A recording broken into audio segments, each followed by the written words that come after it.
也引入来大家也应讲到全球暖化、天时唔正常、温室气体排放控制，也变做世界各国如果关心的议题。减碳还个系全世界的大企业如何面对的问题。国内外也有部分的大公司做路将减碳列做20年嘅营运目标。像有日本的琼下集团喺3年前提出2009年二氧化碳排放量要减少最少30万吨以上。台湾中油公司7年前也开始改善硬体设备来减碳，环保署也推出的碳票头。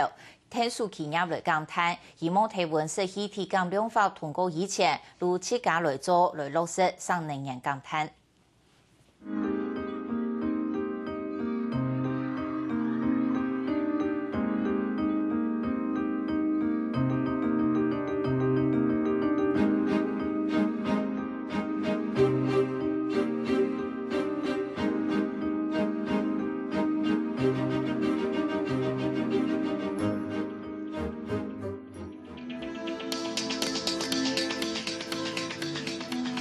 日本長下天氣集團因應全球暖化近來更嚴重嘅問題，2008年提議將減少二氧化碳排放量列入年度營運目標。對產品嘅開發、生產一直到產品冇用過後，每個商品嘅生命週期就10萬嘅減少二氧化碳。台灣長下去年就大約減少為3200噸嘅二氧化碳。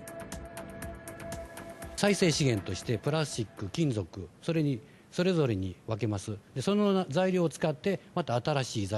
商品を作るということで、商品そのものも省電力にしますし、生産、開発、そして生産が終わった後の商品についてもリサイクルということで消費資源に努めております。除了長下天氣集團，國內也有一道企業制定減碳計劃，做到環保社會責任。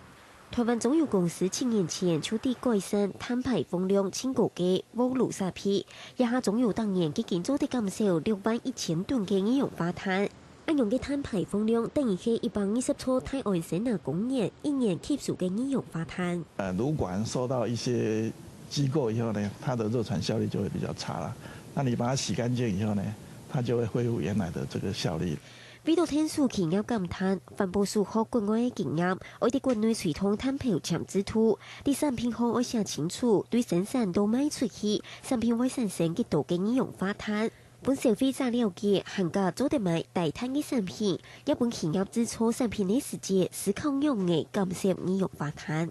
我們就是說，實際上要先去了解說它碳排放多少。那有這樣的話，你就可以做比較化，去找到這相關的一個產品來做替代。這樣的政策呢，其實我們還是希望說，政府可以有一些比較大格局的。所謂大格局，說我們的一個減碳跟溫室氣體減量的一個大政策在哪裡？